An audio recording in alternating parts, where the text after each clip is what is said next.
I don't subscribe to a lot of things. I was actually giving myself some thought about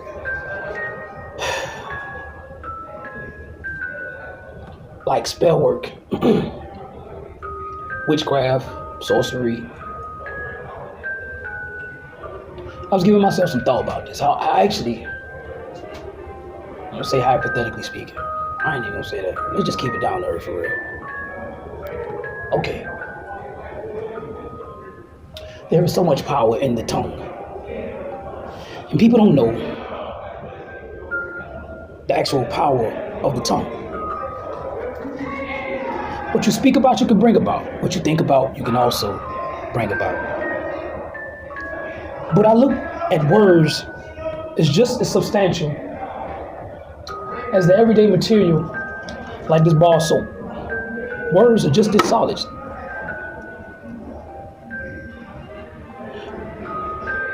For some reason, words don't actually differ so far from the actions of this bar of soap being made. I never really actually sat down and allowed myself to make sense of some things that I kind of naturally had a knowing about.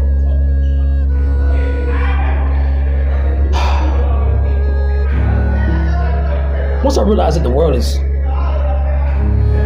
majority mentally, a mental thing, once I really actually realized the power of attention, for some reason, I found the relation to words to be just as substantial as this bar of soap. For some reason, I witnessed all the activities of the world. But I asked myself, what I think, is it not a gesture in the universe? It may not have the actual substantial evidence as my words do, and my words don't have as much as substantial evidence as this bar of soap. But for some reason, they're all in relation to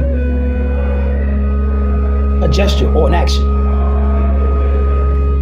So I kind of just thought to myself, like, it took for my attention to be drawn to a thing. That's the power of an impulse. But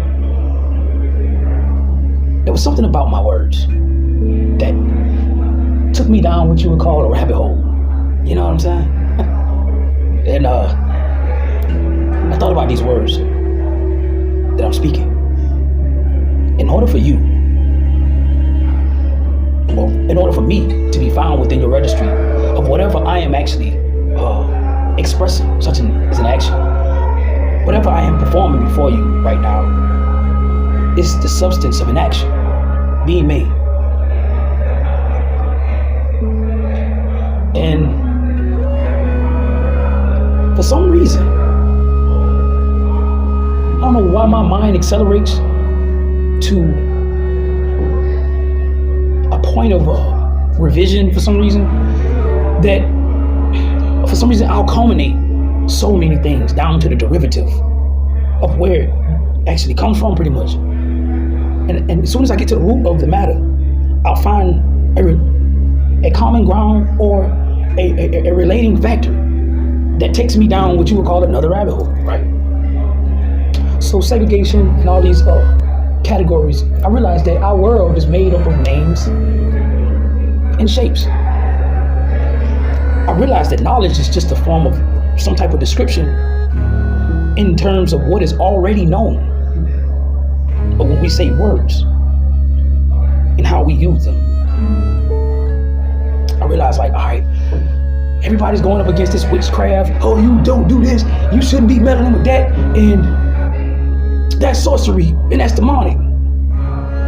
But then I sit down and I'll examine the domestication of what I've grown out of, how I've been truly programmed in this world. And I'll find that the framework that I rely on is a verbal expression in order for me to integrate from one atom to the next. And it's like, it doesn't matter the language or the tongue that I speak. I am still actually giving off a verbal expression. I am still performing an action. And I realized that with these words, they have the power to create an illusion or an imagery within you, within your being, in your realm, in your reality, in your world. You are now visualizing. If I took the soap away and said I have a soap or a bar of soap in my hand, do you not actually visualize the bar of soap in a hand? You know what I'm saying? So me actually putting that image in your mind, for some reason I realized that I have cast what I call a spell. For some reason your attention has been subjected to my verbal expression that binds you or entangles you in a vision or some imagery, such as an illusion. It's up to you if you choose to entertain or indulge or interest or have interest in such thing that I'm speaking of. But at the same time, it's like, if you can bear with me for a second on the point that I'm making, are we not performing some form of sorcery in this world? I don't see myself operating outside of some form of alchemy, some form of sorcery, what you call witchcraft.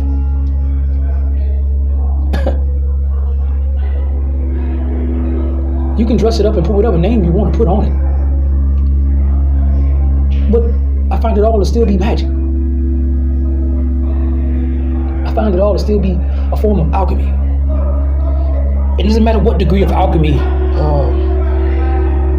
you call it, what degree of alchemy you use, should I say. It's still sorcery. It's still spell work. In this world, I find to be established off of, I would say, such methods and mannerisms of being, and just the fundamental language all in itself of just being able to express yourself,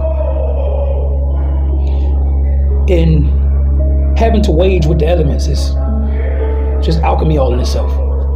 And us as people have to become or get to this maturity or this level of maturity where the world, the universe, requires us to exchange with such, or come into exchange with such elements, such forces of existence. And we have to learn how to adequately exchange with these things in order to survive, to live on. Because any form of integration is still an infusion. And I'm learning this. And I don't know, I just can't exclude, I would say, this way of seeing things for some reason. It's like I'm required to see things in this way. It's all alchemy.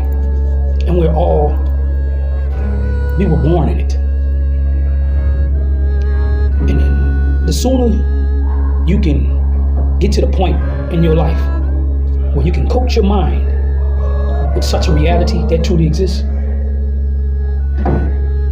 the sooner you'll be able to embody the absoluteness of God. And I think us fulfilling our divine purpose, we're so preoccupied on having to furnish illusions that had already been casted upon us, such as domestication. And we spend our whole lives working within those realms, in those measures, those boundaries. We keep ourselves narrow-sighted on the actuality of the existence and what's really actual, what's really true. So the next time I hear somebody, I can't even do that. I'm just gonna say I was raised from a religious background, and I was taught that such forms of such works were demonic. And pretty much any extreme of anything is a demonic thing. When you really look at it, certain things like that really actually requires us to live within a fixed state of mind. And it really makes it difficult for you to actually embody the wholesomeness of what you witness. And when something is already narrated to you, it's hard to see outside of the narration. And a narrative is still also